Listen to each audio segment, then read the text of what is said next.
with the Elfquest Volume 1. Let me just find my place.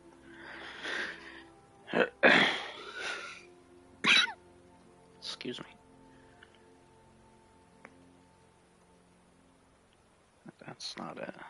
Where is it?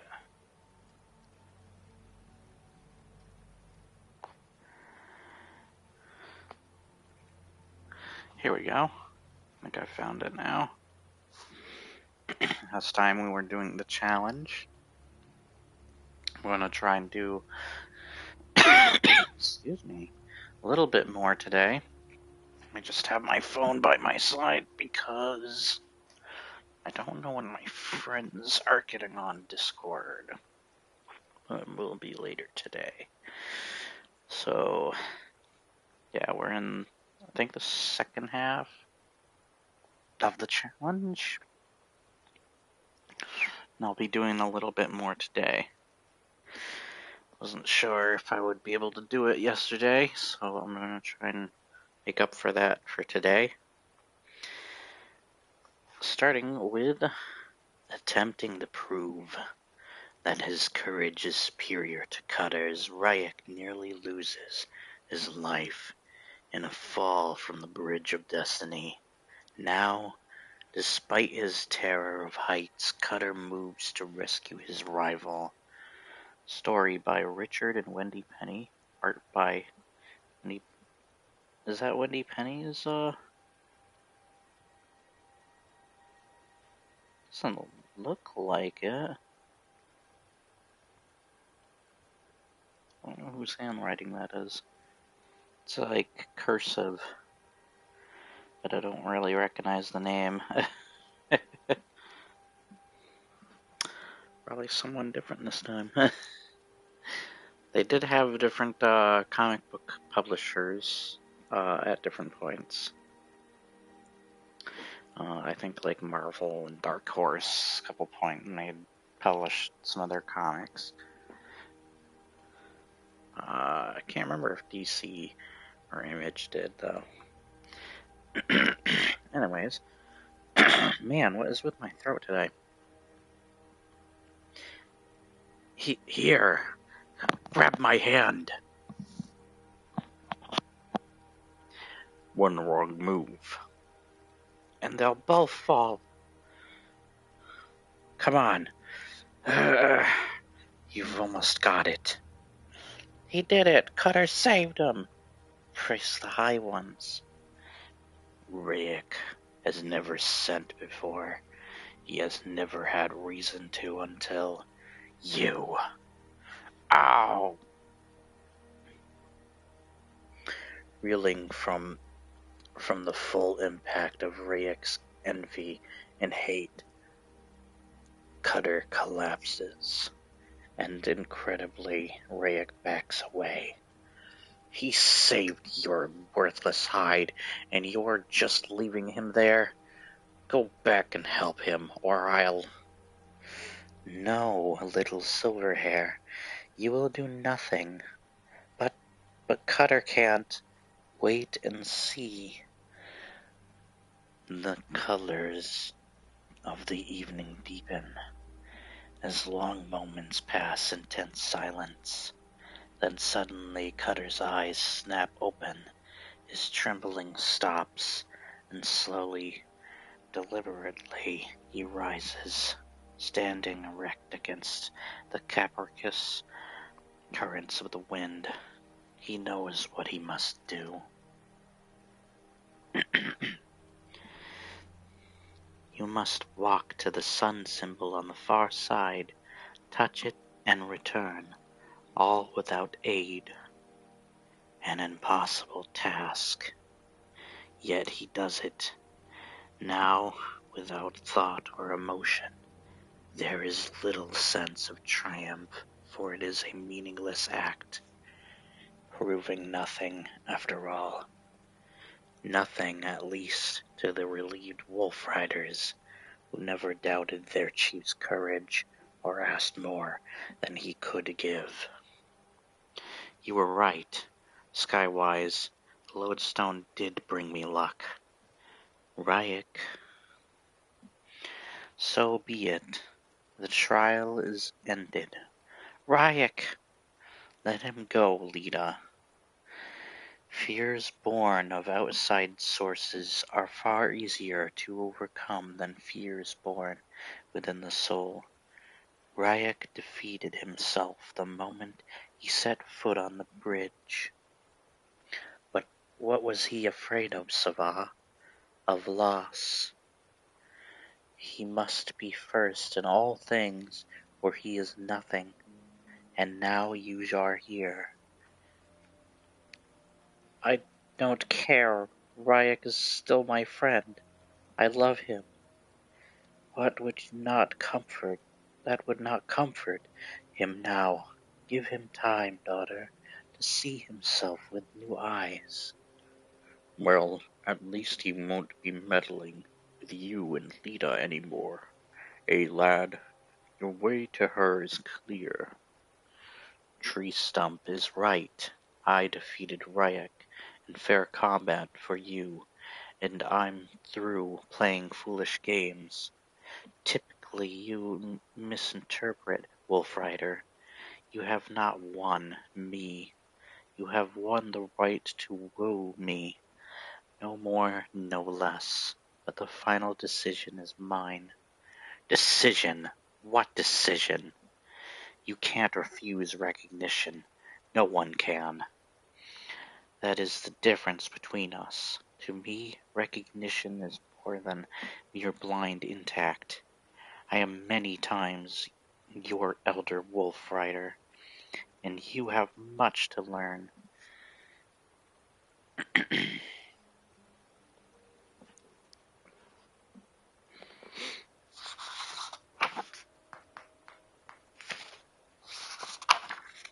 I'll skip a page on my towel. I don't understand her. Neither do I. After all, what does it matter that you have a foul disposition and the manners of a troll?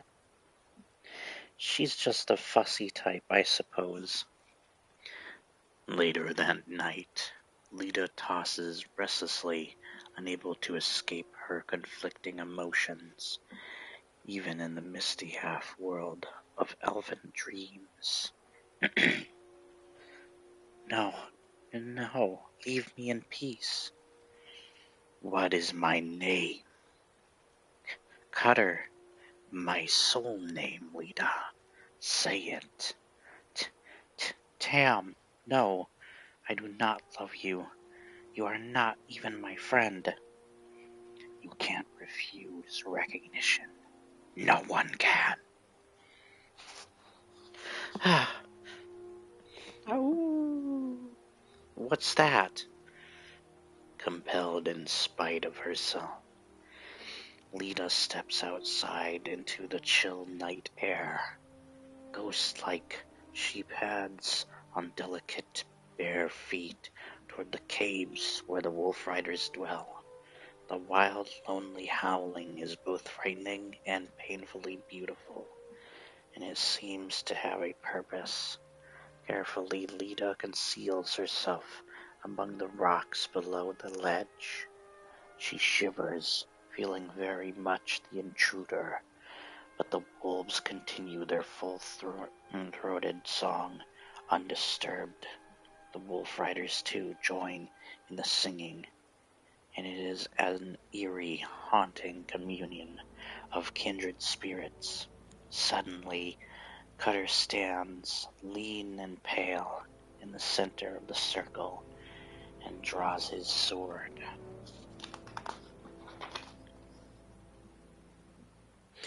Ten bright droplets of blood fall, one by one, from Cutter's palm, to mourn Yellow Eyes, Rodney the she-wolf, and for every tiny red jewel that falls, the Wolf Riders intone a name: Prey Pacer, Two-Spear, Huntress Skyfire.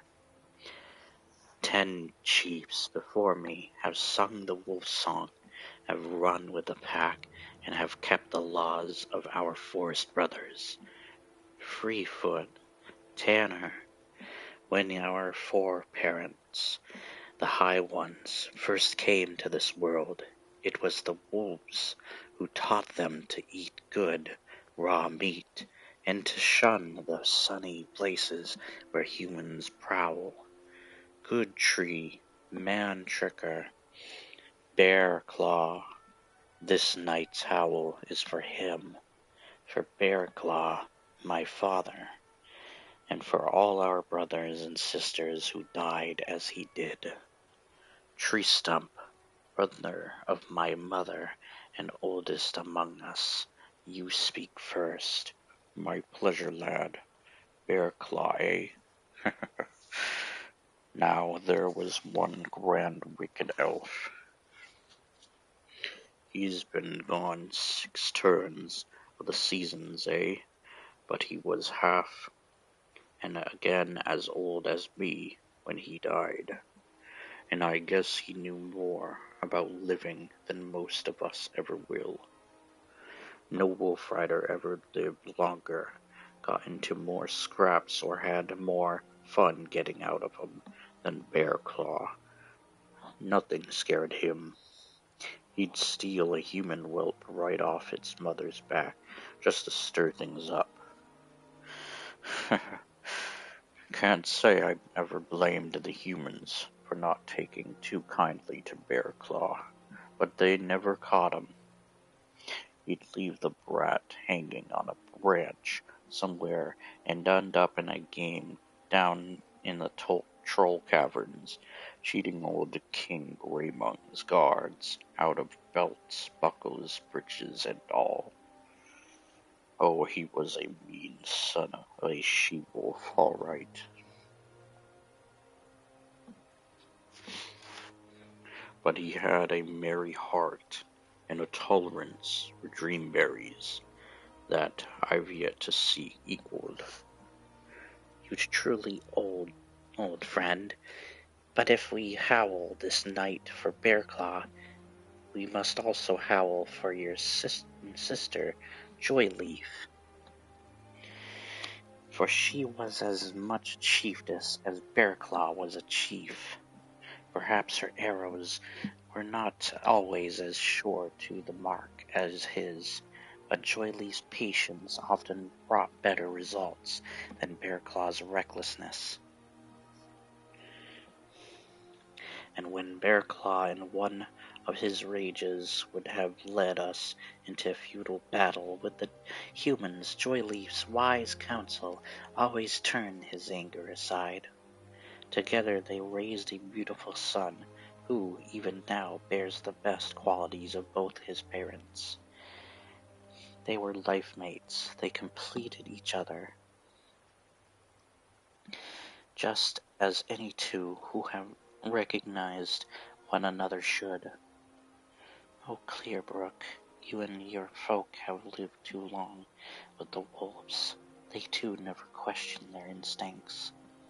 Lita's thoughts are interrupted as Cutter's clear young voice commands all her attention. Sava, the mother of memory, is very, very old, but I've learned that any of us can live as long as she can, as even longer.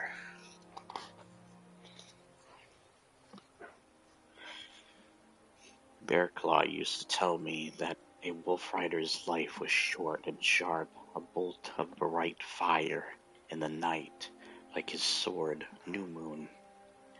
That was the way he lived, but he didn't have to die. He chose to. Speak on, Cutter. My children were not yet born when it happened, and Dart was too little to know. All right. I'm no storyteller, but I'll do the best I can. The humans say there's magic left in the woods from the time of the High Ones coming. Small magic that went bad, like pools of stagnant water, because the High Ones couldn't control their powers here at first. If that's true, then I guess we've paid for it in a way we'll never forget.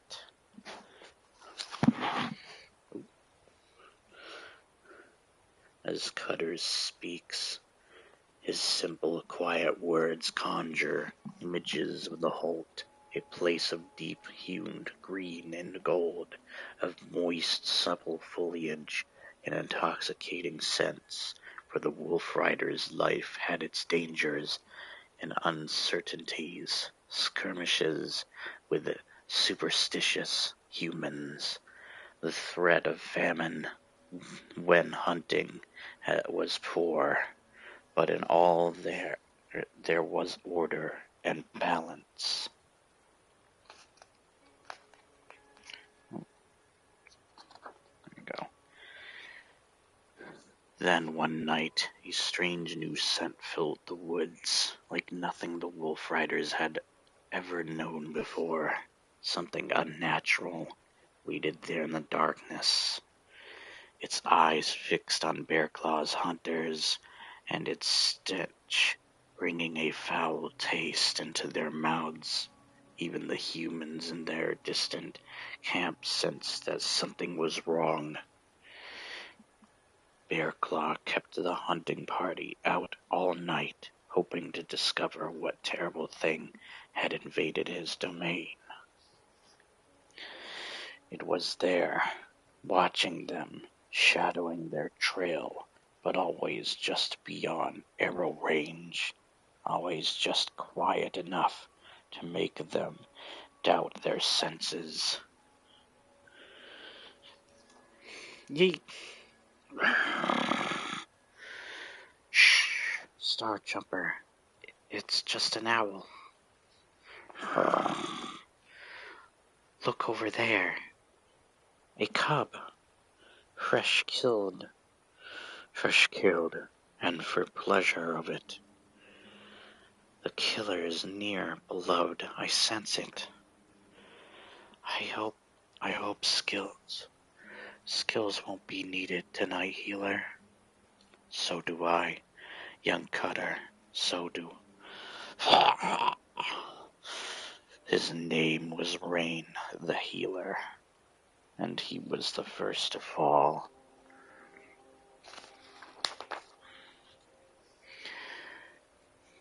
It is here, as Cutter attempts to tell the story, that words began to fail him, for his mind is filled with chaotic nightmare images almost beyond description. It happened so fast, a monstrous black shape looming, indistinct in the half-light before dawn, the glint of sword-sharp fangs, the pain of cruel talons, raking unprotected skins, wolves and riders, flung back, broken. A serpentine body, big around as a tree, thrashing and coiling with malevolent power. And most terrible of all, the monster was sending. The wolf riders could barely distinguish their true surroundings from the terrible imagery pouring into their minds. Lightning and fire, a long-toothed cat and a huge black serpent locked in mortal combat.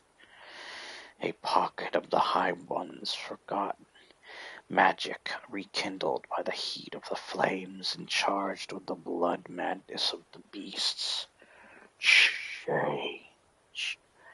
Joining. Twisted newborn brain ablaze with the joy of slaughter. It had a name, Mad Coil, and it was death.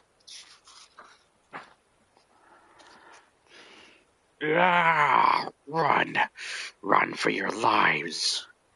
Near mindless from the pain of the monster's sending, half blinded by their own blood, they scattered, somehow ending up high in the trees as Mad Coil's howls died behind them. Brownberry, Long Branch, where are you, my brother? A sick fear swept over Cutter as his senses cleared. Fox, is she safe? For half the hunting party was missing. Joy Life! Answer us, sister! Ignoring the danger, Bearclaw leapt down to the forest floor and stood still as a stone, sending it was a special call meant only for Joyleaf, but he was silent too long. The moment is frozen in Cutter's mind. Mother, is she? Even if she were unconscious, she would have answered me by now. He paused in his narration, sad-eyed and thoughtful, but only for a little while. The pain of loss is softer now than it was 6 seasons ago. Cutter continues the story with an image his tribesmen recall only too well. That of Bearclaw turning on them, snarling as new moon flashed from its scabbard. I said no! Go back to the halt, all of you! And what about you? Why should you go after that monster alone? Joyleaf was my sister, remember? We all have a right to avenge our dead. I decide what rights are yours. I am chief. Either do as I say or send me to Joyleaf's side. I don't care which. Who wants to cross me? You, One-Eye? Tree Stump? No one moved, but the grim silence was broken by a single low voice, one Cutter hardly recognized, his own. The others must go back, Bearclaw. I agree, but I'm coming with you. You can't stop me. For the first time, Cutter defied his chief. So was settled. Tree Stump, if we don't come back, you are chief. Take the tribe far away from here. Bearclaw and I want you to live, understand? Night Runner, Blackfell, stay there. This hunt is ours alone.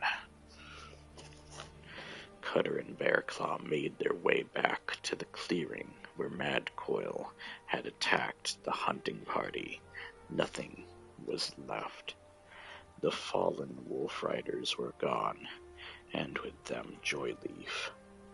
Whatever Bearclaw felt, it was too deep for words. He never spoke again. Mad Coil's noisome scent led the pair deep into a part of the woods that they had never fully explored. A sinister bond had formed between hunters and prey. Each was acutely aware of the other, but it was the prey that controlled the chase, toying with its vengeful pursuers, luring them with growls and grisly spoor on an endless vain search. But one evening Bearclaw left the trail to make a darkly triumphant discovery. Mad Coil's empty den. There was no way of telling how long the monster had dwelled there, unknown to the wolf riders, or what sudden senseless impulse had brought it to the halt days ago to do its dreadful work. It's foul as death in there.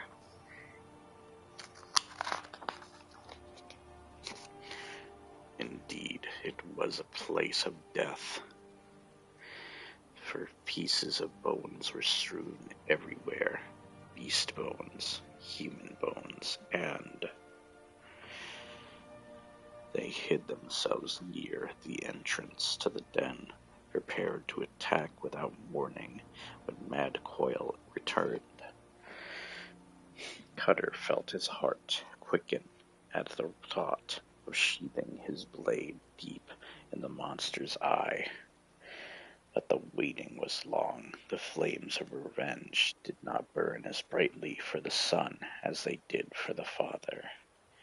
At last, try as he might, Cutter would not keep his eyes open.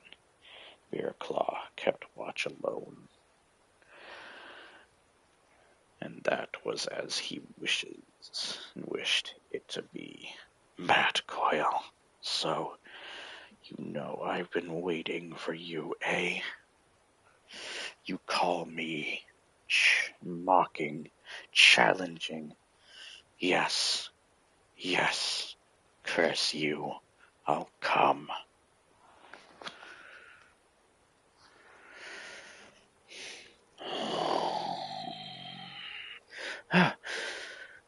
Bearclaw, Bearclaw, Bearclaw, Bearclaw. It was too late. Mad Coil still lived.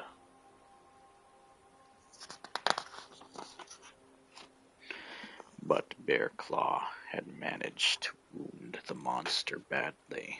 For that, at least Cutter was glad. Their minds touched gently one last time. Finish it for me, Tam, my chief son. Take New Moon. Your hand is mine now. And you strike. I will strike too. I swear it, Father. We'll finish it together. Something stirred on the ledge above. Flaming yellow eyes gazed down on Cutter as he knelt nimbly by his father's side. Wolves, strangers from afar, wandering pack, except for Blackfell. Blackfell, you followed us. They had come for Bearclaw, and somehow Cutter was confronted. It seemed right, those silent shapes bearing his father's body away, melting like shadows into the dark eternity of the forest. Always closer to the wolves than to his own kind, Bearclaw would run with them forever, part of their spirit and their blood. Wait, sister! You must help me keep my promise to Bearclaw. My tribe lives farther from here than I can send. I want them to come to me now. Call them, sister, call them, while Mad Coil lies wounded in its den.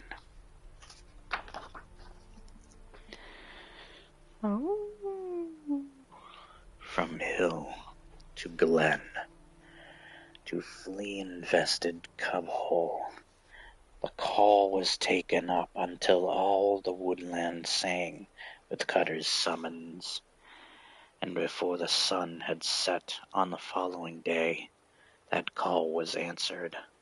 Ayoo! Ayoo! Cutter. Thank the wolves and high ones. We'd given you up for lost.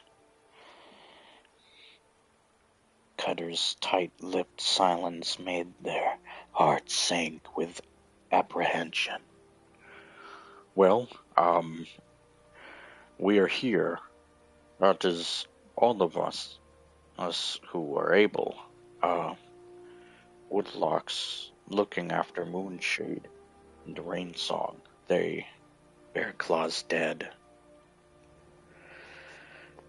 A young hunter had gone into unknown danger with his chieftain father.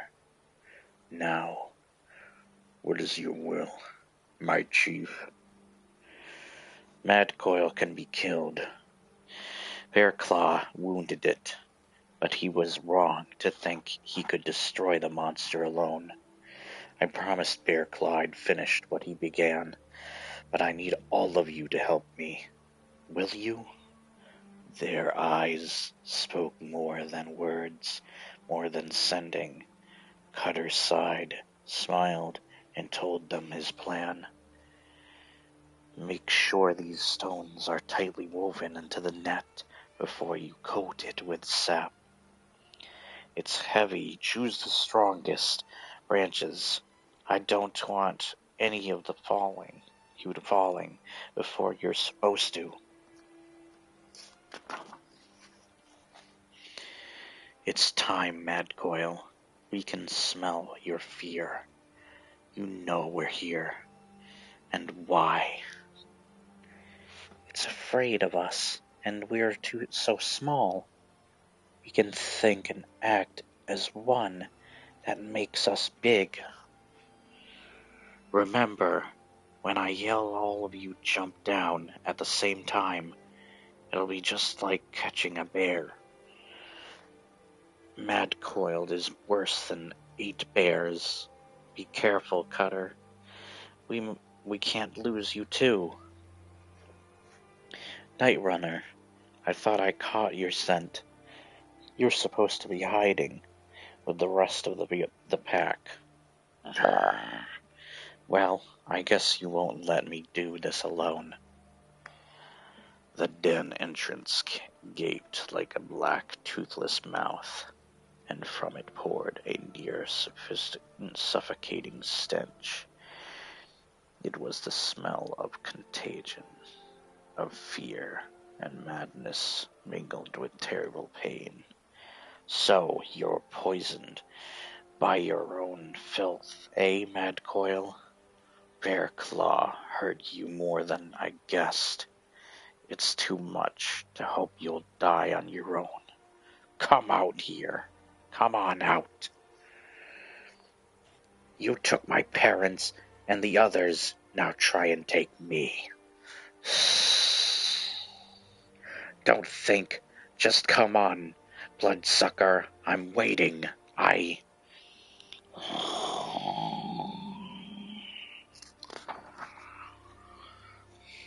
In all his life, Cutter never ran so fast, or never had death in such hideous mutated form pursued him so closely.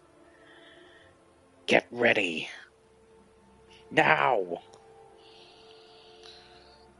Ow! Madcoil, send all you want, you magic-born mistake. I know you now. Bearclaw Joyleaf, guide me. After days of fear and sorrow, vengeance came instantly. Cutter! You did it, lad. Right through the eye. Madcoil is finished. So that's how we brought a monster on ourselves. Oh, hold on a sec.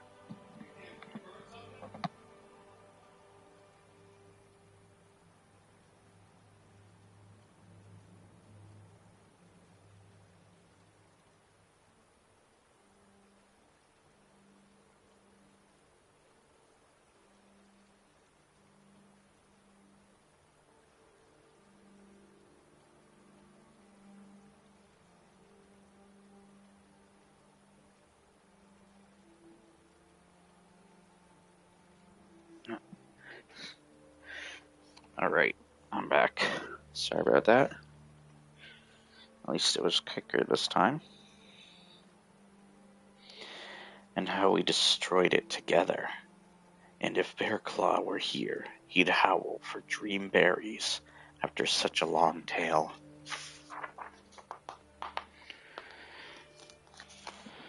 Well, I say you left something out, Cutter. Bearclaw gave us a good hard life. Harder, perhaps, than it had to be at times. But you've given us a whole new way to live. here in a wondrous new land with others of our kind. And that's something Bearclaw never dreamed of. We howl for you, Cutter, blood of 10 chiefs, and come what may, we follow you. Tam, it seems I too have much to learn. Oh. Eh? Who? To be continued. Alright. Just check something real quick.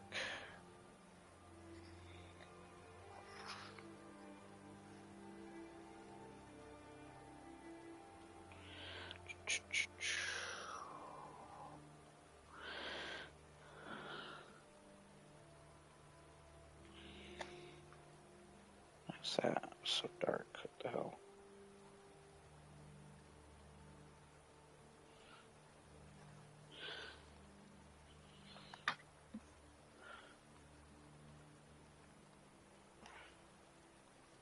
Okay.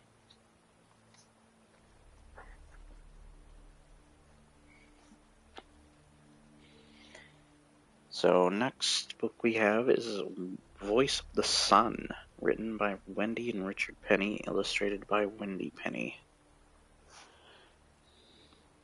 Alright. Just a little longer, I can't tell. It's probably the same length as the other, so I'm just dumb. I'm just dumb. Ah, nose. Itchy. At least I don't feel like the tick. He had trouble trying to itch his nose during a fight in his, and not only the comics, but an episode of the show, the cartoon. I love the tick. Tick's something I wish they would adapt again more properly. I feel like they've already adapted it properly, so I don't mind so much having a tick thing lately, but the tick is really good. I kind of wish they would remaster the show at least. I'm glad the Max is finally getting something. That's pretty cool. Alright. Max is like an Image comic book, but I've also seen it in IDW and stuff. It's getting dark. I better turn on the light or I won't be able to see what I'm reading.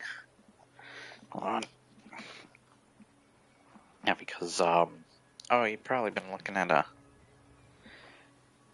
that screen forever now. Sorry about that. Usually I like having ambiance, and I didn't even think about that. I'm stupid. Anyways, now that I got a light on, what is poking my foot down here? There we go. Move that. Alright.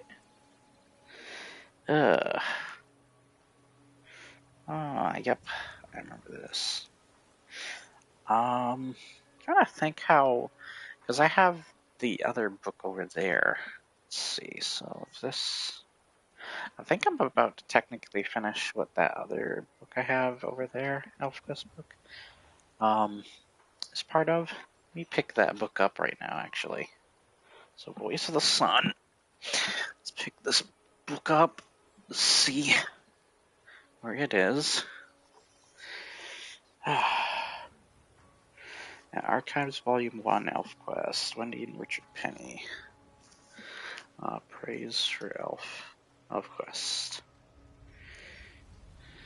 Yeah, okay, let's, let me see where this one,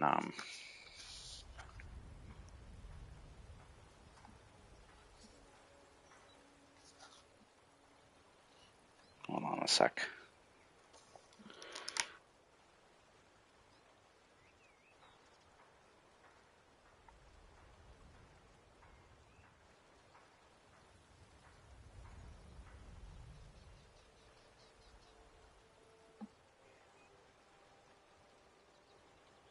Yeah.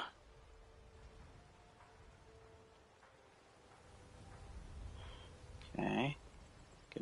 just where I ended with that. Oh, the pages started turning in the other book.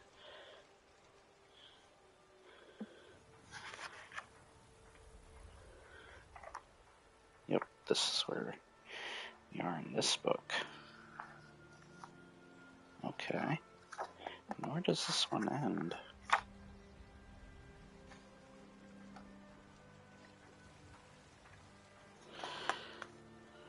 Okay, it ends right here. Is that the same length as, this is, I believe, Voice of the Sun, yeah. Yeah. This would be page 191. Okay. It just has like some art. And it shows Richard and Wendy. Yeah, there's a bunch of like kind of behind the scenes stuff. And,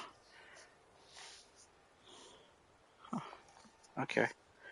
I'm close to completing what this archives book is.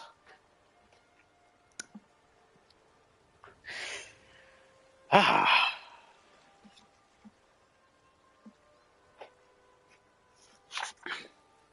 Right. So technically, I think I'll be done with the equivalent of what that book is. Yeah. I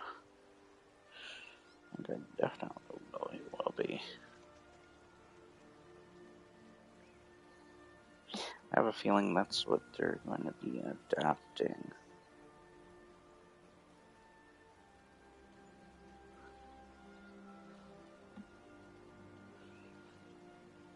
Oh, technically we're going further than that. Yeah. Okay. I actually love the Dream. I believe it's Dreamberry's Tale. Yeah, I believe it's Dreamberry's Tale.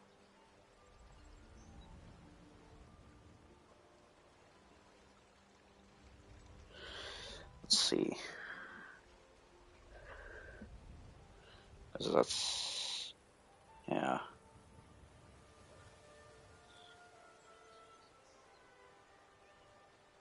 Yeah, it's Dreamberry's Tale. I love Dreamberry's Tale. That's probably my favorite of the books. But I always have a hard time choosing between them. That's just the one that like stuck with me. I love some of the later stuff with a certain other character that becomes a big enemy of theirs, antagonist, which my mom names a bunch of her characters in video games after, which is Winnowell. Let me check with these big issues over here. I think it connects with one of these at least. Yeah, here we go, the Forbidden Grove one, I think it does. Let's see. Yeah, it connects with the Forbidden Grove. And then... Okay. I almost thought I saw something there. And of course, when we are done with all 7 big volumes, of course, I have the Stargazer's Hunt volumes 1 and 2. I have the big paperbacks here. And it's Dark Horse Comics. I'll read into those too. There's a lot to go over though. If I'm to do these one day at a time. See what time it is real quick. It is 5 pretty much. Check my phone. I don't know when my good friend AJ gets on. Oh, there's something from Elfquest, the Star Cousins.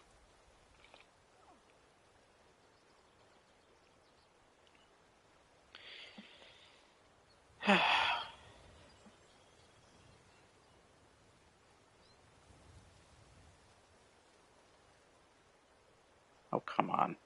Stop doing this to me. Unlock my phone screen real quick. Hold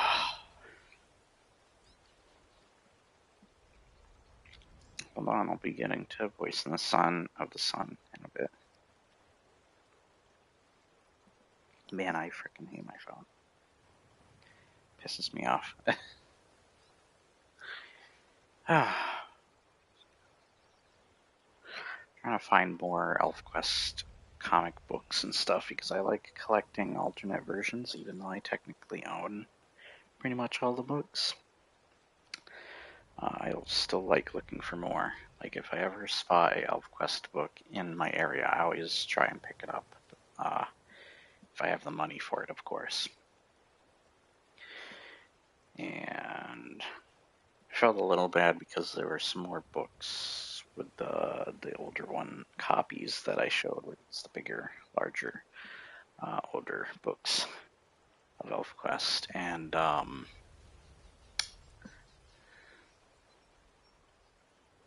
it says Dave's online right now. It's 5 p.m. for me.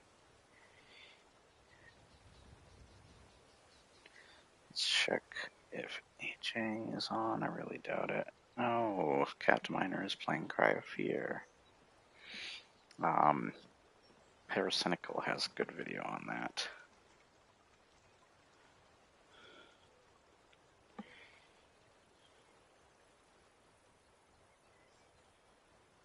Okay.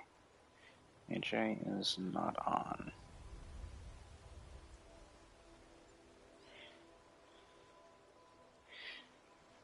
Yeah, Elfquest has a Facebook. There's more.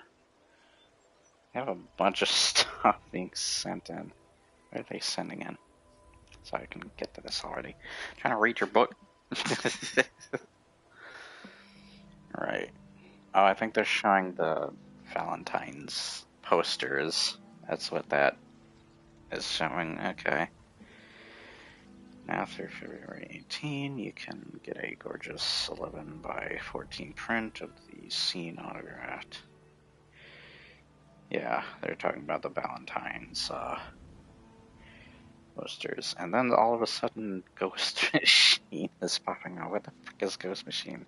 Looks kind of, I like the badass character models in that, but we're talking about Elfquest, so screw off.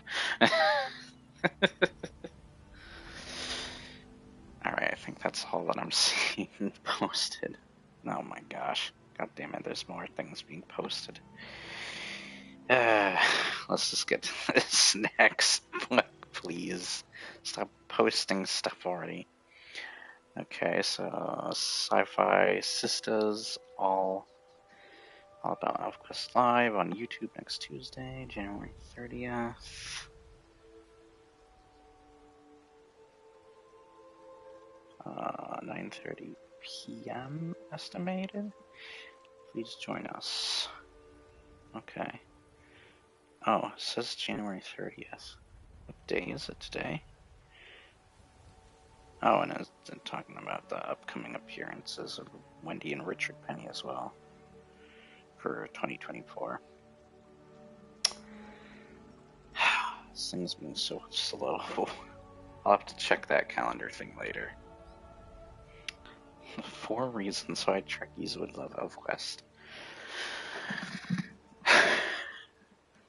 They both have pointy-eared characters.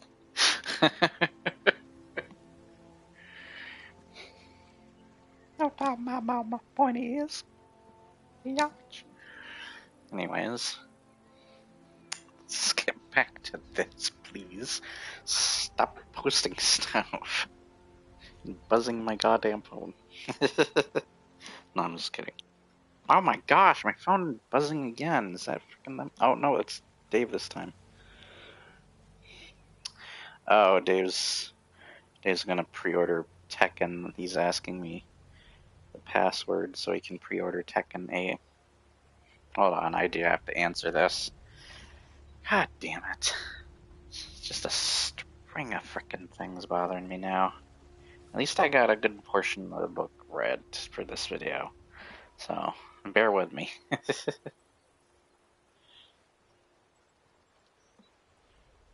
Okay.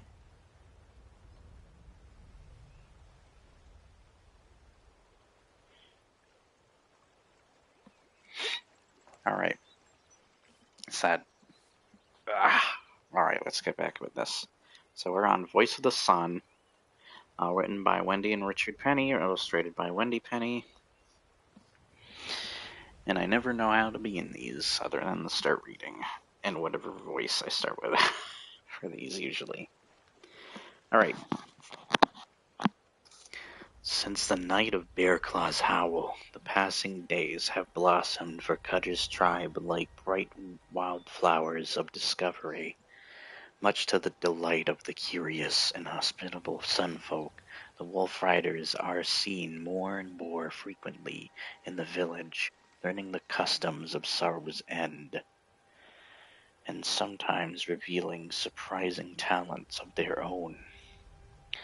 Redlance, dear, you are not listening. A seed takes time to grow after it is planted. You cannot make it sprout simply by staring at it. Even Skywise, normally alone in his curiosity about the workings of the heavens, finds a mentor in the kindly sun toucher. And you climb up here every morning to greet the rising sun? As weather permits, I am not nearly so agile as your young chief. Your daughter Lida's healing powers are the strongest I've ever seen. Why don't you have her restore your sight? The blind elf smiles. Because the sun teaches me much more through my other senses. Wind, rain, the times to plant and harvest, all are governed by the mighty life-giving day star. I interpret the sun's voice for my people, so that we may live in harmony with the land. You called the sun a star. Wouldn't it be something if it turned out that all the stars were suns? But though the two tribes grow ever closer, there are those in whom the memory of the halt is still green, and who find Sorrow's End a place of frustration and deep puzzlement. I don't like it. Cutter's ribs are starting to stick out like bare branches. That Lida's got him so turned around he forgets to eat or sleep. I know, Cutter told me recognition is like sitting in a thorn bush, gulping over ripe dreamberries with sand flea up your nose. And it's supposed to be good for you. I hope I never have to go through it. Nor I, love, is much more pleasant. Think of Nightfall and Redlands. They aren't recognized. Well, hopefully Lita will come to her senses soon. For her sake and Cutter's. Sullen Strongbow never bothers to speak aloud. For him sending is as swift and sure as a well-aimed arrow. I say he should just take her. And to the humans cook fires with what she wants. Come on. Don't fight with me. Lita claims the right of choice, but there is none recognition as recognition. An enduring elfin truth, plainly stated, but things are definitely not as simple here as they were in the forest. We call them suits. There are 5 of them in the village now. That may be where he has been these past few days. I hope he returns soon. Rick brought them back, one at a time, from the canyon near Smoking Mountain. Do you really miss him, or are you afraid you might forget him? Look, 2 handfuls of water. Join them, and the water becomes one with itself. That's how we are meant to be, Lita, joined forever. Forever without love? What then, Lita? Shade and sweet water to the both this glorious morning, huh? Oh, Shen, do not mind us. We are off fetch lizard eggs before the day grows too hot. Son, bless me. Did I say something wrong? Lita, can I help somehow? Nightfall. Of course your tribe. Are you my friend? Of course. You saved Redlance's life. I'll never forget that, never. Then you must tell me. What is a soul name? I must know what it means. Shocked and bewildered by Lita's need to ask such a question, Nightfall gropes for a way to explain the unexplainable. When? Oh!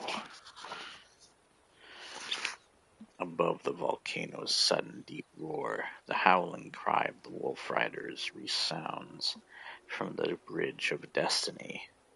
Ayoo! Skywise wants you. Gleefully, Scouter leaps to answer a call that he has not heard in many long days. His keen vision is a source of youthful pride to him, and he is glad to be called upon to use his ability now. I still don't understand why the noise from Smoking Mountain worries you so, Sun Dutcher. It can't hurt us. Where I came from, you could see one just like it, from the treetops, and all it ever did was belch up a few clouds now and then. The danger is not in the noise, Skywise, but in the effect it may have. Scouter, you must be eyes for the village, since Rayek is not here. There is a shallow canyon near the base of Smoking Mountain. Tell me if you see any movement there. I'll try. I see white rocks and brushes, and a scavenger's bird, and dust.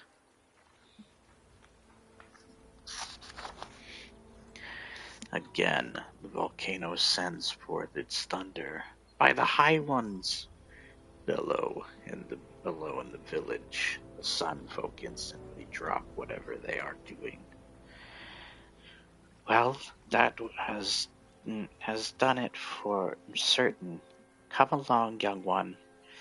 We must prepare to go to the caves. But why, Minya? It's only noise. We shall see. Now hop. Unaware that anything is amiss, Cutter broods disconsolately in the cave he shares with Tree Stump. That bad, is it, lad? What am I going to do, Tree Stump? I can't court Lita. That's crazy.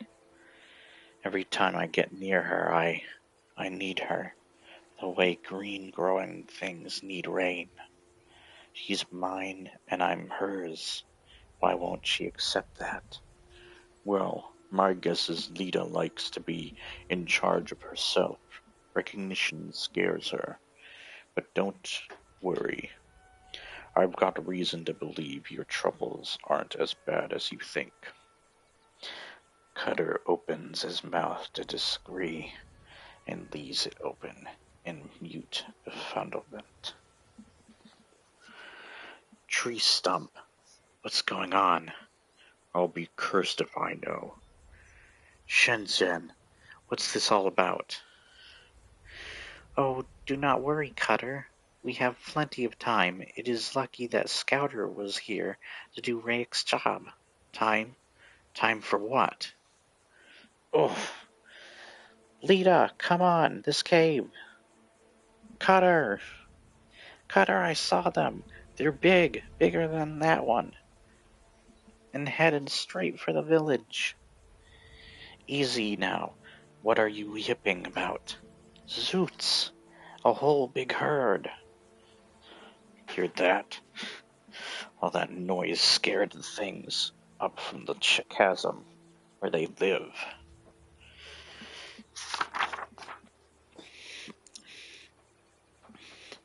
That doesn't mean we're in danger. It's a long way for the beasts to run under the hot sun. Maybe they'll tire out or turn aside before they get here. What's so funny? You do not know how strong Zoots are, or how stupid they will get here. Nothing stops them unless they plow head on into something they can't knock over. Indeed, you should have seen my garden after the last time they... What? You mean this has happened before?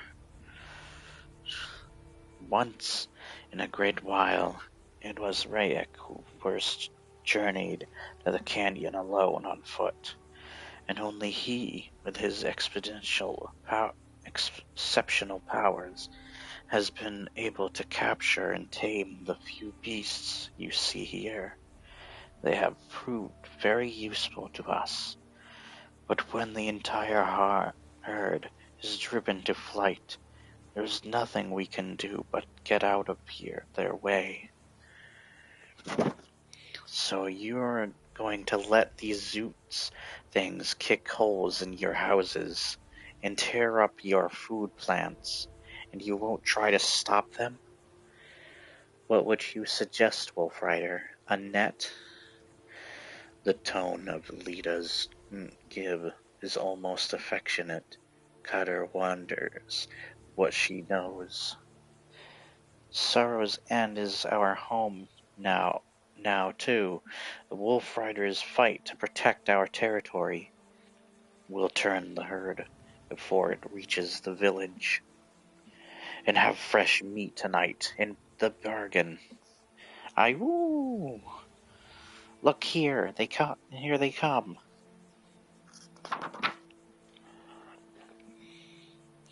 As the wolves descend from the hills, the gentle sunfolk hasten their retreat into caves.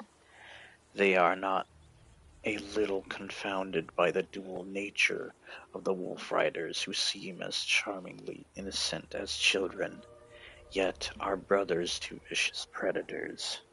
For Lita, the paradox is irreconcilable.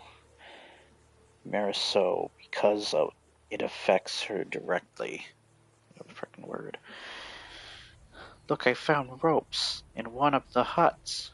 Now we can catch the beasts as well as turn them. Do shine. You're not going with them, are you? Of course.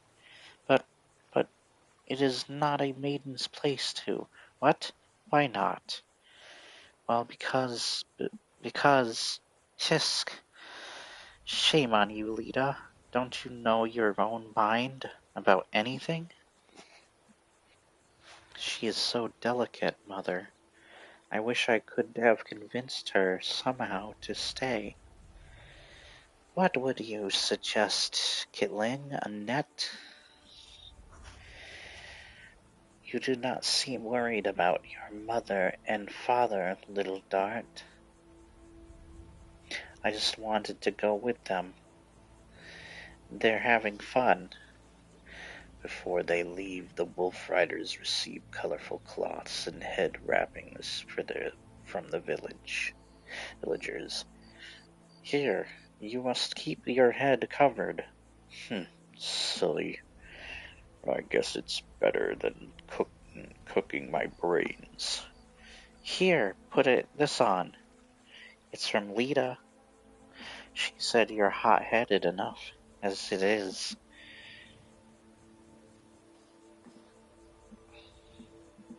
The ominous pounding of scores of broad, heavy hooves can be heard as the wolf riders position themselves in the shadow of the gigantic wind-sculpted mass of rock known as the Bridge of Destiny. Let's run at them now, cousin. No. The wolves aren't made to run far in this heat. Let the Zoots come to us. Wolf riders ready. Go! The wolf riders charge the onrushing herd, scattering at the last moment to run alongside the led animals, elves and wolves harry the ungainly beasts with spear, blade, and tooth, and the thundering stampede turns. For Cutter, all care is momentarily forgotten. He knows only the thrill of riding Night Runner once again. The great wolf is almost past his prime, aging past his prime, sorry. Forget that aging doesn't have the freaking E when it's got the E. Cutter feels how lean his powerful ally has grown since they were forced into the desert. But still he is Night Runner, leader of the wolf pack, and Cutter's beloved friend. Come on! We'll drive them through the gap in the big rocks ahead. It leads to a dead end. We saved the village. Now the hunt can begin. Even the gentlest wolf riders respond to that primal urge. They hunt because it is the way, and they will kill only what they need. Look!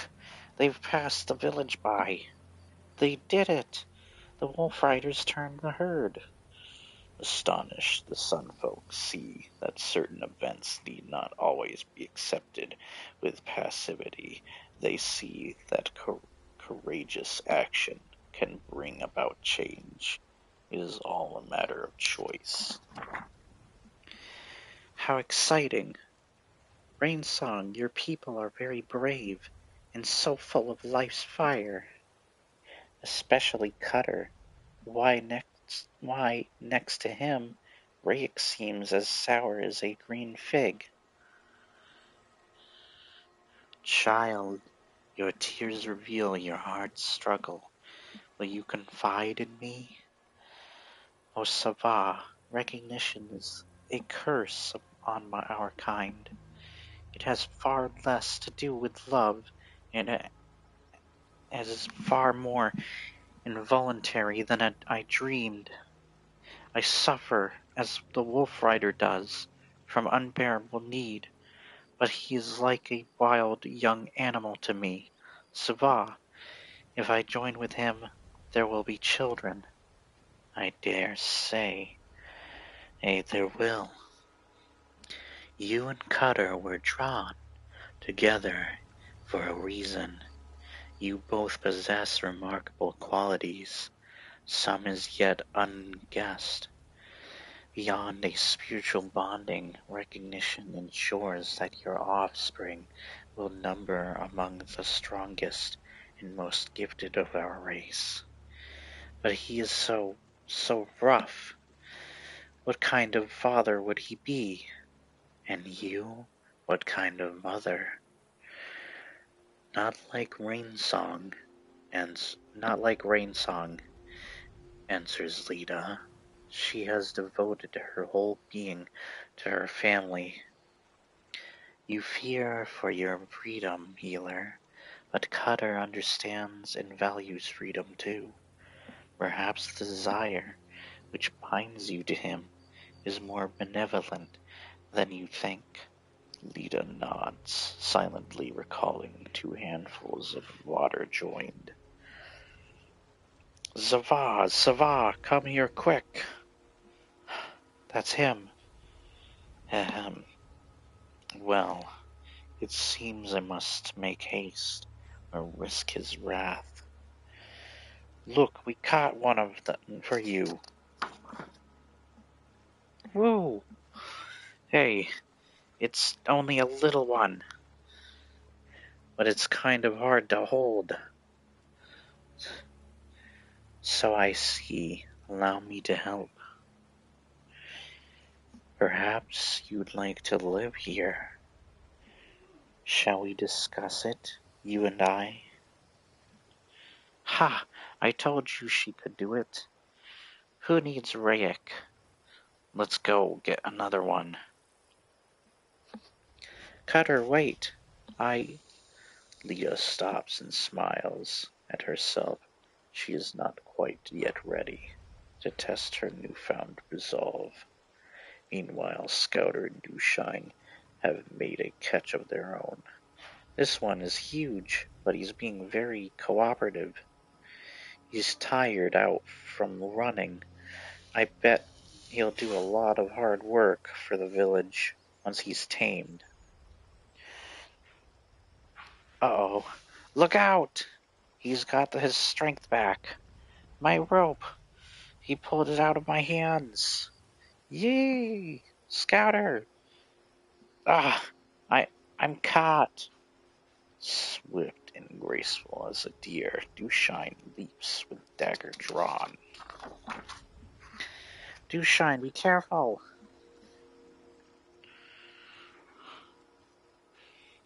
Dushine, she'll be trampled. For the first time, Lita acts without thinking.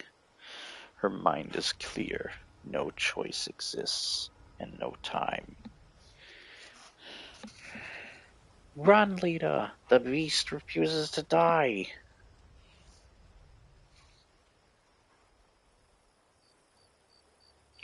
Lita turns, accusing her eyes on the gathered bullfighters. Little cousin! No! She wants to shout. Why, you who boast your brotherhood and love to the sky, why did you fail to protect this child of yours?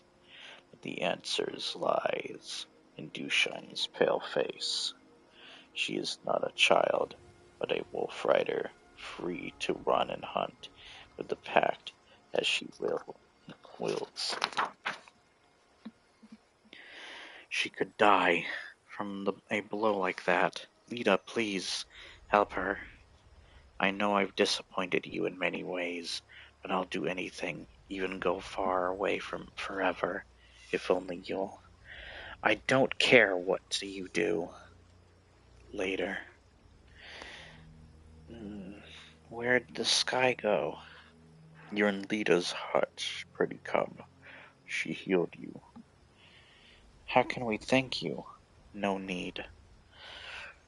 Her hurt was not as great as I feared. Praise the High Ones. Weary and vulnerable, as always after a healing, Lita gazes wistfully at the two young lovers. Though still young by elfin standards, she has lived more than 600 years, and in her heart wells a familiar loneliness, for which she knows there is only one cure. Where is Cutter? He's gone. What? Oh, that foolish and frustrated, infuriating barbarian. He misunderstands everything, does he? You've made it pretty clear you don't care if he stays or goes. You stargazer oaf.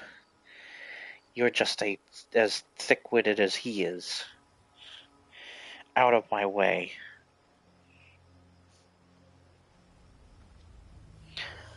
Will not live in a cave by day and howl at the moons by night. I won't eat cooked meat. I still do not like you very much. We're too different. Maybe you can refuse recognition. Rayek would be a better be a better life mate for you. I know that now.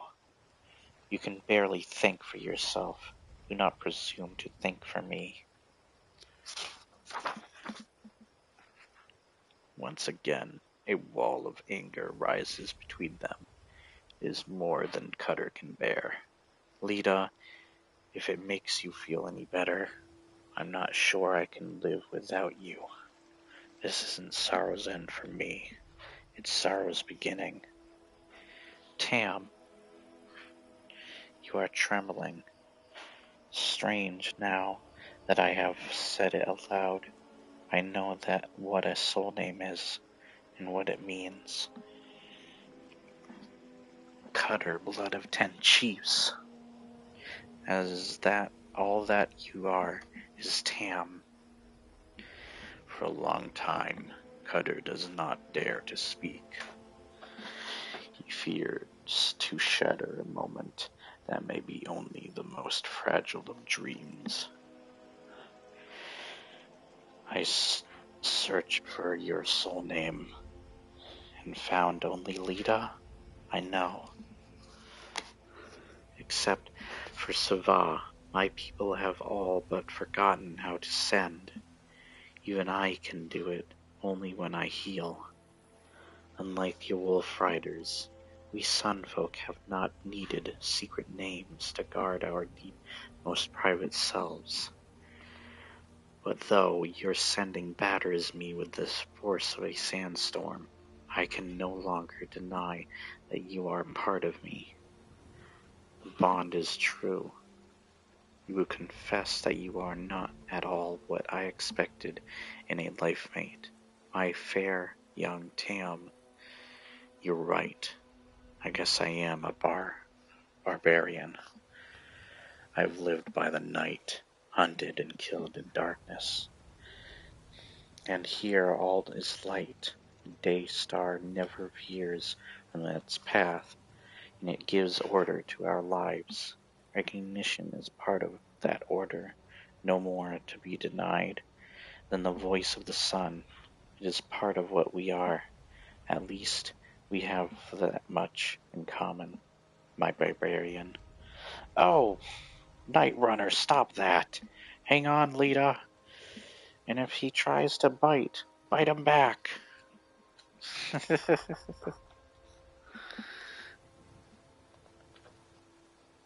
Early the next day. Huh? Who is there? Good morning, Father. Cutter and I are here to watch the sunrise. I see.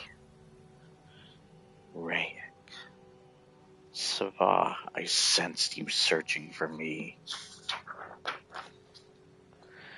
I cannot remain thus very long. It costs me much. Cutter and Lita have joined. They are life mates. A swift reconciliation, indeed. How unlike Lita. I'd have thought she'd let the barbarian dangle for at least a year, but no matter. I wish them well. Will you return to us? What for? I saw what happened. Sorrow's End has 17 new protectors. There is no need here for me.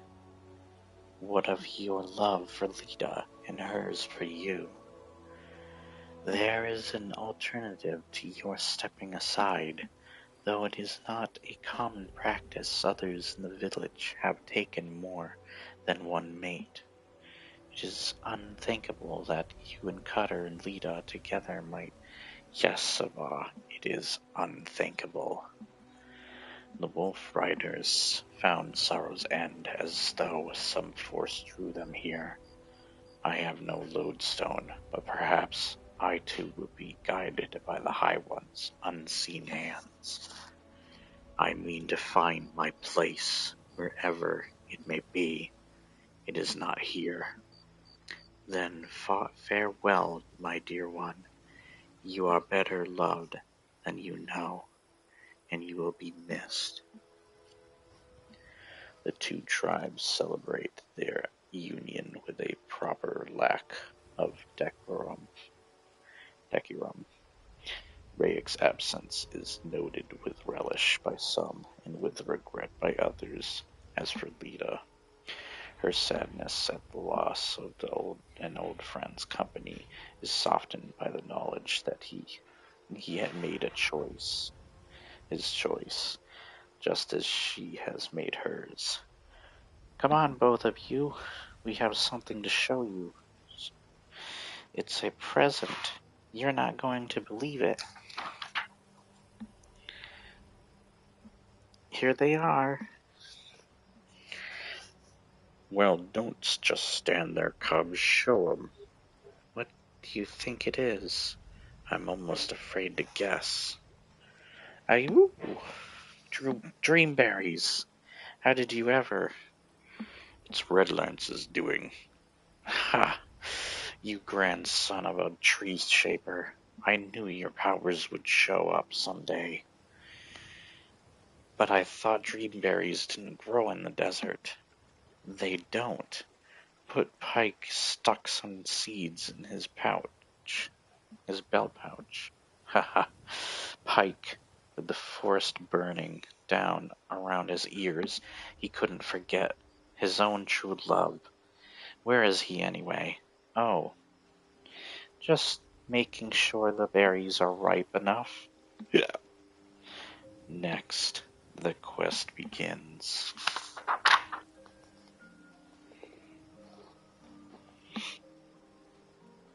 Alright.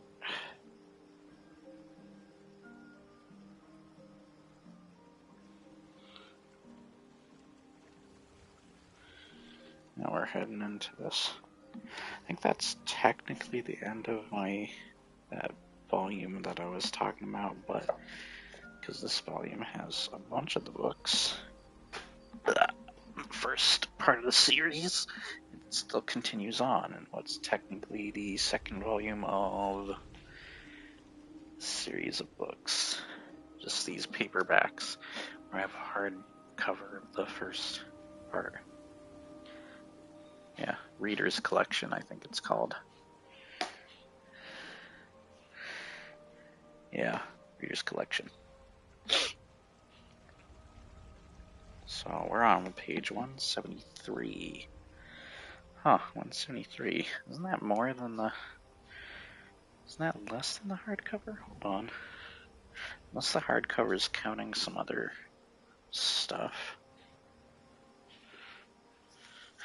Oh yes, there is more. I remember. So on the hardcover, where does that end?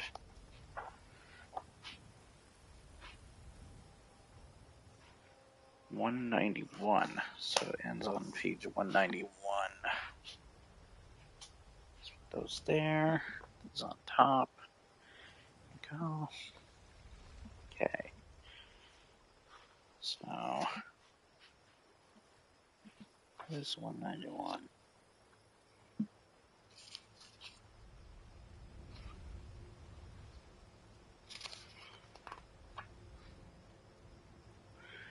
Here's 191.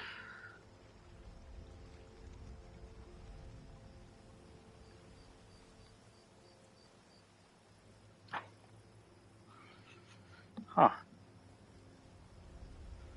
Wait a minute.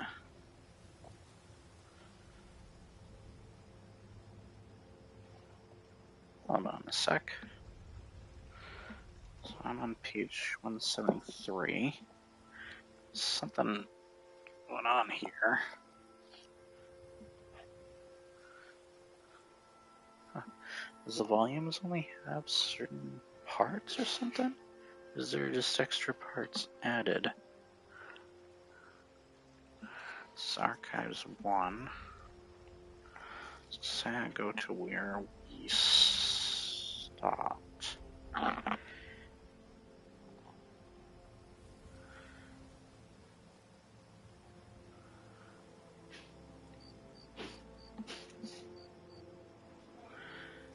Yeah, there's like continuing stuff here. With the hearts away.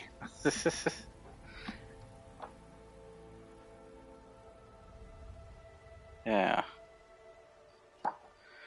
Okay, maybe I can go into this since I have some extra stuff that this volume doesn't have. And read that.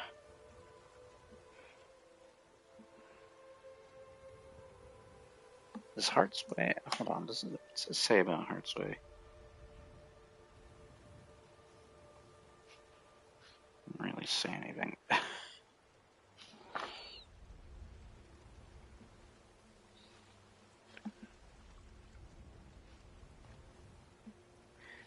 Yeah, it doesn't really say anything. Yeah, I'll read Heart's Way. On the world of two moons, the hidden oasis of sorrows, and dwells a race of elfin beings whose only taboo is harm to another. Even so, is the peaceful sun village truly a paradise? Phew, skywise, smell like a lizard 8 days dead. Ugh, get away. Hey, play with wolves. As you end up smelling like whatever they roll in. The Heart's Way. Well, you don't play with us until you've had a good bath. Exactly where are you lugging me, love mates? Ha ha ha. To a place you've enjoyed only too well, though not for bathing alone. Your leathers are too soft and well made to smell so dear, Wolf Rider. Ayo. Ayo? No. Hot water. I'll never get used to it. But you like it nonetheless. The pleasant and soothing it is, yet not. Oh, yes. Come on, Verda. First, let me try rubbing sand into his tunic. Perhaps it will remove some of the stink. You stink. No. Look at you, pale as the baby corn we call child's teeth. It's a wonder you didn't wither altogether crossing the desert. Cutter got us through all night. Ah, Cutter, because of him our village will ring with babies' laughter once more. Sigh. It's sigh. No. It's so wonderful. I shall never forget watching the trials he endured to win Lita's heart. We all knew it was in him to be rough and use force, but her love mattered too much to him. Mother Moon has not even made one circle since their happily joining day. Still, weep to think of it. With new life blooming inside her, Lita shines like the dawning sun. But must she be the only lucky one? I yearn to be a mother to Skywise. Tell us, what did you call the water smoke? Steam? There's a bit too much of it just now. I don't think recognition works that way.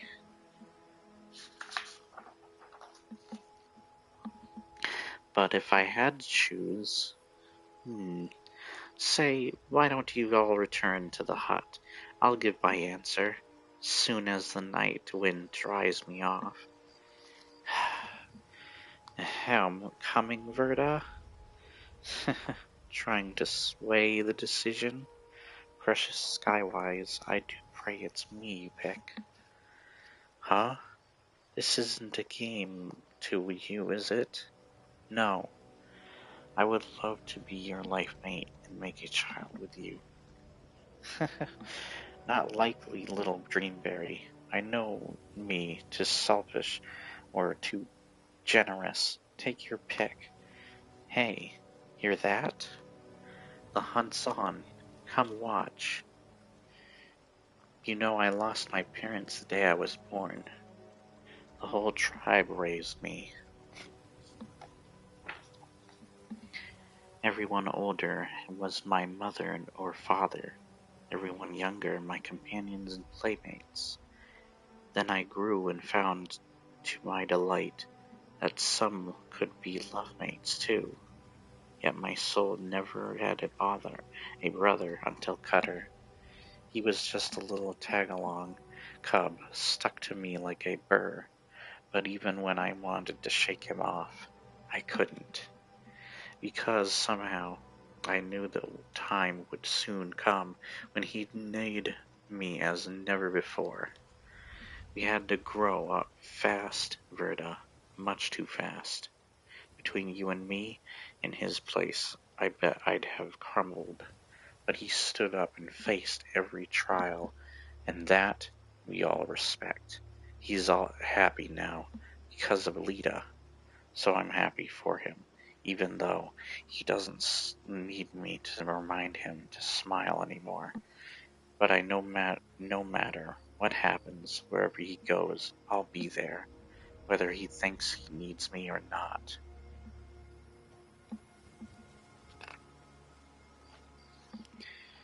Such love between two of the same. Now that Lita has all his attention, it is lonely for you. In this place, where famine becomes feast. Hardly. Male wolves mount each other for sport, it's true, but I prefer what maidens have. Skywise, do I have your heart? Can any maiden? Seems you forgot these, Wolf Rider, and us. No fair getting an early start, Verda. Oh, Meline, the contest rules have changed. Whoa, that scrapes. And now you must give the attention to Ruffle and me, as you've shown Verda. Ha! Gentle fawns, I've enough skin for all. If you'll just let me keep it. Perhaps we should keep it. He'd make a fine rug with these silver tassels. Wouldn't he, love mates? Youch! Star Jumper, no! I'm all right. Yes. Ah! He bit me. He bit me. Oh, my poor kitling. Let me see. Blood. Sorry. He didn't know we were just fooling. It was just a little nip, for Freefoot's sake. Come on, let's have Lita look at it anyhow. Telling you, Verda, you've nothing to fear. My wolf friend would never really harm you, or any elf. Your notion of harm is broader than ours, Skywise. Cutter's wolf Nightrunner and I have yet to become friends. I would not like to get on his bad side. I heard there was an accident. Cutter, it is nothing, after all. A mere scratch. Come join us when Lita is done, Verda. By then we shall have caught up with you in the contest. Contest? Pay them no heed. I have lost anyway. Skywise does not care for me more than any other. Sure he cares, just not about that. Listen, there's not one of us wolf riders doesn't get nipped or scratched every day. We think nothing of it. You are distracting me, life mate. Shoo, if you insist. Life mate. That is what you would like Skywise to call you, isn't it? I have heard it whispered that recognition can be induced. Oh, healer, if only you could, well, I don't know. Even if it is possible, both love mates must desire equally, mustn't they, Verda? They're good as new. As for true recognition, I can tell you there is nothing voluntary about it. In the end, nothing will prevent it if it is meant to be. Believe me, I ache for it, healer. But that silly stargazer wants only to play. If he could feel for me even part of what he feels for Cutter. I've always thought recognition was just for two, a lad and a maiden, but Cutter and Skywise are more than friends, more than brothers indeed. It is a mystery our village has never seen the like. I think it possible their souls were mated even before they walked this world. What's born between them is an eternal bond they'll ride side by side till the end of time. I cannot imagine what could sunder them, any more than I can see what could ever part Cutter and me now.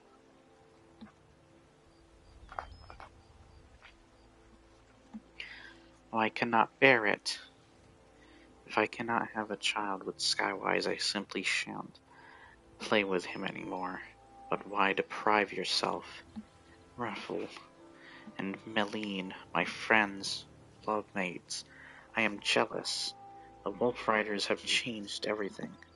Wolf Riders share everything. That is their way. If there is one lesson they've taught me, it is that life's path is not serenely smooth and straight, but full of unexpected bumps and turns. Skywise may not be the one for you, Verda, but then who knows? If you wish to practice mothering, I promise you may share in my baby's care. Meanwhile, you needn't shut your eyes to possibilities. There is something to be said for pleasure for its own sake. There, no, there. Make up your mind, Kitling. Why should you have to? You can have all. Sweet, sweet Wolf Rider. The beaded curtain rattles. Is it because someone has entered, or simply lowered the curtain and gone? The end. That part. I guess that was an extra thing that is not in the volume that I have.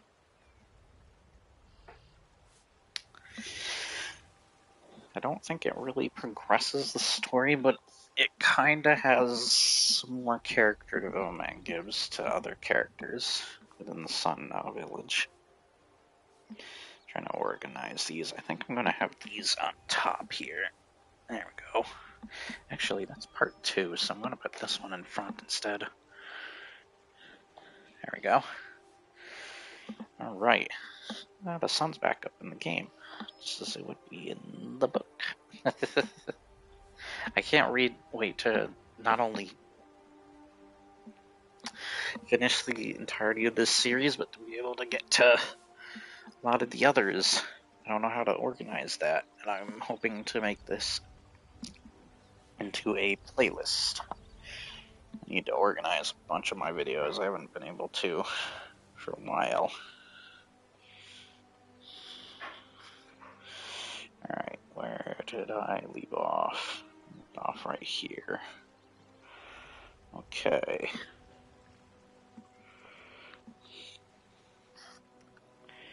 Should I end it, or should I keep going?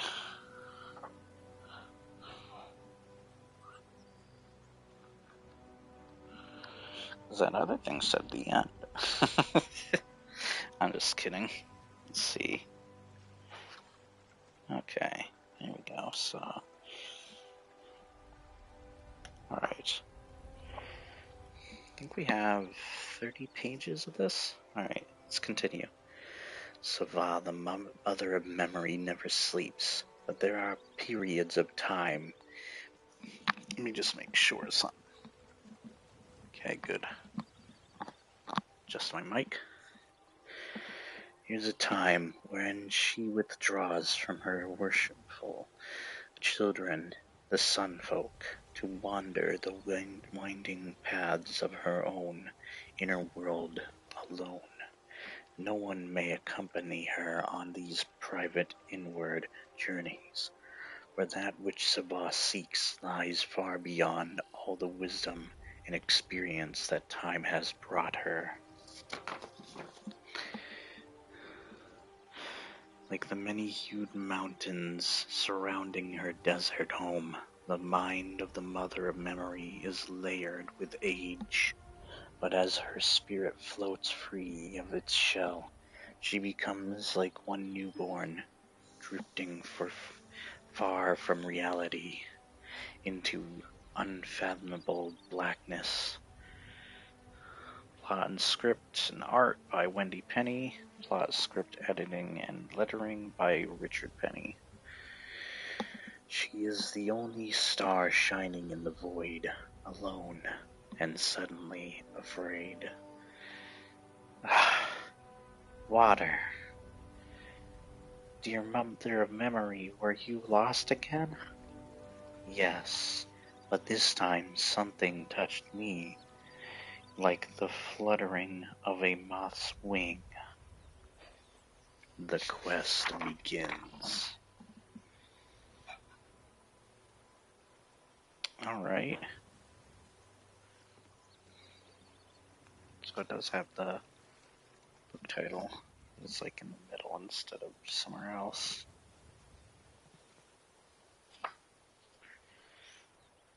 Ah, my hands.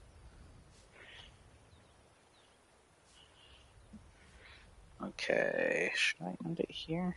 And it's given us a title for the next book.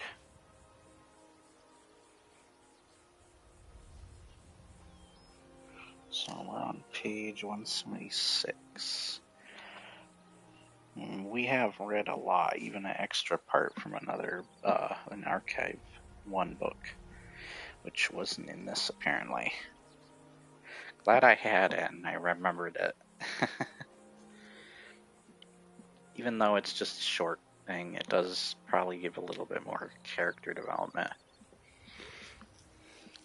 Anyways, I think I will end it there. We've done a lot of reading today. There's a lot more, and savor them for each day. I think that by the time I'm done with them, it'll probably be like something like April or June or so. I don't know. By the time we're done with them. There's a lot of books I have to read. And now that I'm adding like graphic novels and like comic books in general to that collection, I might restart reading The Hobbit. Not sure about the Silmarillion. The Silmarillion was a lot to digest, really. So I think I will continue that where I left off. I think I have a bookmark in that one. Let's put this up here. Alright. I hope you enjoyed nonetheless. And I need to pick up, so I have, once again, I've been talking about, I have volume 1 and 2 of the big volumes. And I want to use just the big volumes for when I'm doing read-alongs or any kind of readings instead of like the comic books. I do have extra versions of the books as well. I think I talked about the, what are these called? Hold on. They're the paperback readers collection. Yeah. There's those, and there's this hardcover here. There's the paper. There's different paperback. There's different comic books. There's the larger ones, and then the more regular, like the typical shaped comic books that we've seen. and so on. Of course, I have a ton of other stuff to read. I want to get to Michael Moorcock stuff with Elric. I love Elric. I want to get to some Godzilla stuff. Teenage Mutant Ninja Turtles stuff would be great too, like the Ronin comics, the last Ronin. I want to get to the Mass Effect. I have the entire collection of that, as well as the Splinter Cell comics and the books, the Halo books, the Gears of War books, the Star Wars, not Knights of the Old Republic, Republic Commando books. I have that game. I should play that for the channel sometime. A bunch of my manga. I can only read so far with certain mangas. Like, I only have the first books of some of them. Like, I think Fairy Tail, I have the first book, only the first volume. And then there's a certain number with that collection version of Death Note. I have 3 of the mangas for My Hero. You have to understand that mangas are freaking expensive to get. And then there's, of course, Batman stuff. There's Stephen King, Wheel of Time, the Dune books, especially since the second movie's coming out. The Witcher books. There's a bunch of stuff. Guardians of Ga'Hoole, the 3-Body Problem,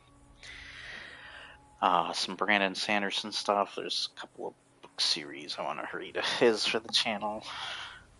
Lord of the Tolkien's related stuff, which there's a bunch of. It's not just Lord of the Rings and The Hobbit. There's other stuff in the Silmarillion.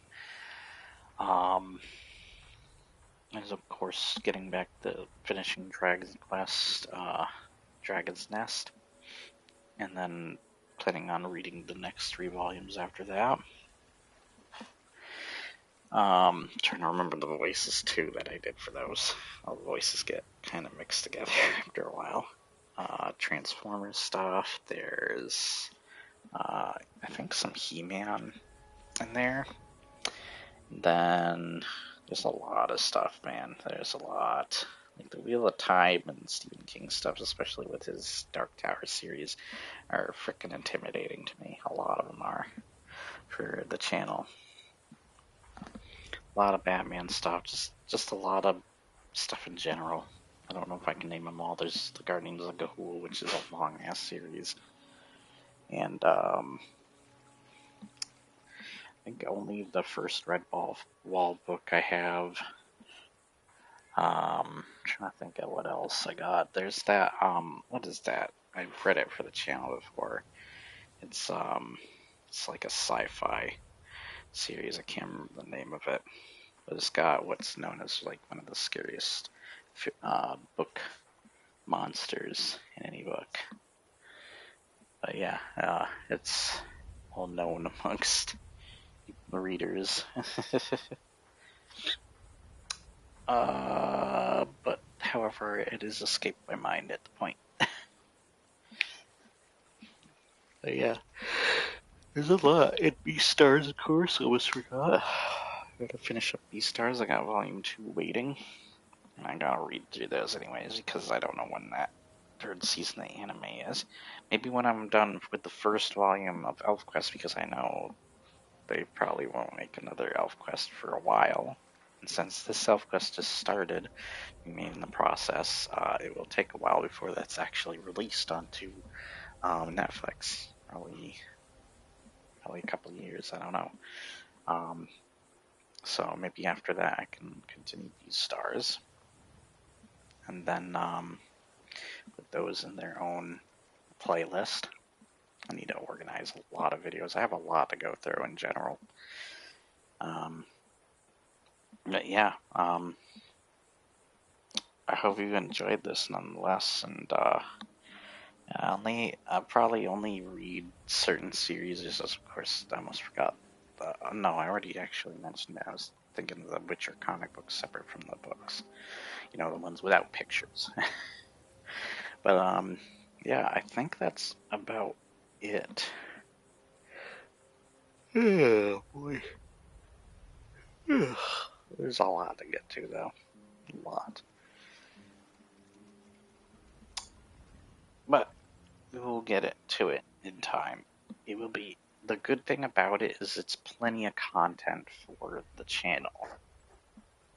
so we're not really going to run out of content for quite a long time when it comes to read-alongs anyways. And I should have focused on read-alongs originally, as it was one thing that was a big drive for my channel with Dragon's Nest. So many people watched that video that it's gotten over more than 2,000k views at this point. And I should have made it my priority and focus. Even some of the sequel videos that I made to that one got a decent amount of views. But yeah, I should have made it my priority in the first place a long time ago. And there were just a lot of things going on in my life or on my mind here and there. And then there's, of course, just a lot of events and moving on, moving around stuff. And just like I focused on gameplay stuff more so that I didn't know how to approach the read-alongs for forever, so I just used games, since my channel is about a lot of gaming, for the backgrounds of when I do the read-alongs and such. And hopefully this video is not too long for you. And I use kind of the ambiance or the music from said games, whatever game I feel is probably best for what I'm reading at the time. I'll use something like Elden Ring. I think in this case, Skyrim is something that I like to use with it. For its background, as it's the closest thing I could think of with it. Yeah, I hope you enjoyed nonetheless. Should have made my wood elf character a little shorter. I'm just realizing he almost seems average height compared to everybody else. And the elves in the Elfquest books are pretty short. So are the trolls, surprisingly. They're like dwarf height. And like Lord of the Rings dwarf height, pretty much. They almost look kind of like the dwarves, but with green skin. And probably with a few more bumps on their noses and stuff. I don't know. More warty. But anyways, I hope you enjoyed nonetheless. I'm still searching for that sword too for this character that I made, which is supposed to be the closest that I could get on this version, anyway, of Skyrim. To Cutter. Let's have him with the steel sword for now. That'll have to do for now. We'll find something fitting for this character. And I love frickin' Riften. This is like my favorite area. I should use this as the backdrop more often. This is a really beautiful location, especially when it's a sunny, nice day like this in the game. It's really cool. This is probably my favorite town in the game, other than like Whiterun and is it Markarth? Hold on. Is that the Dwarven city? Yeah, Markarth. I also like Solitude. I think Solitude's like my fourth favorite. Windhelm, of course, would be my fifth. Then I would say Winterhold, just because the college. Then the weakest ones, of course, I think it's a hard one. I kind of like Dawnstar. Oh, there goes my headset telling me that it's got a low battery.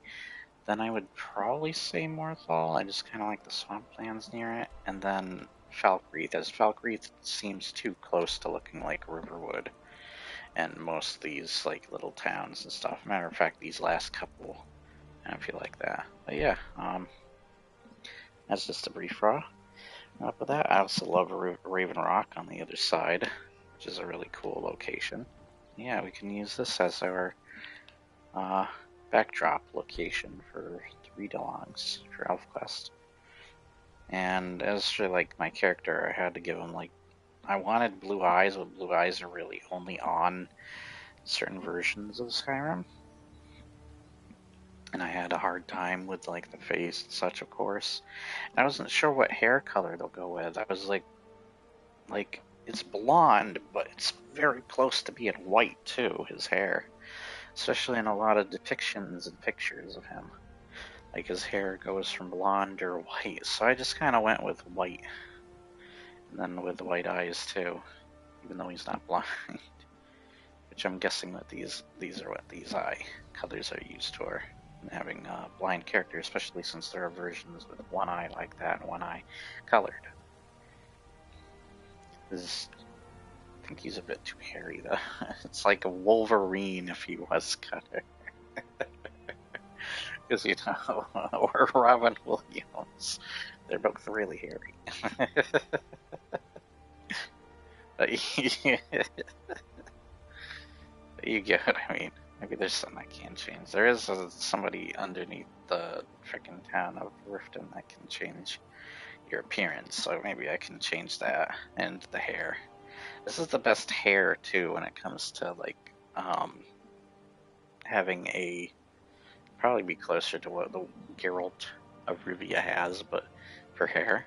But like it's the closest with the ponytail and the long hair that I could get. So yeah. As well as this is the closest outfit I could get to what Cutter kind of has too.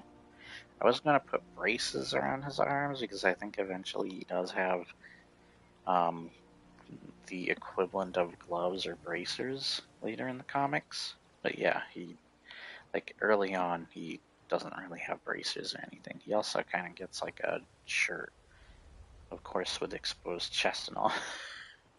But you know, um, yeah, like I thought this would be the best game for the backdrop, as well as there is a unique like art style to the way the elves look in this game too, that I thought would be befitting to that.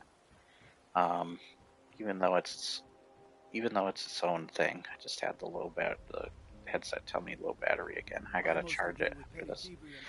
Oh, shut up! How tall am I compared to you? I'm a little shorter, but I could be more short than this. Why are you backing away? Calm down.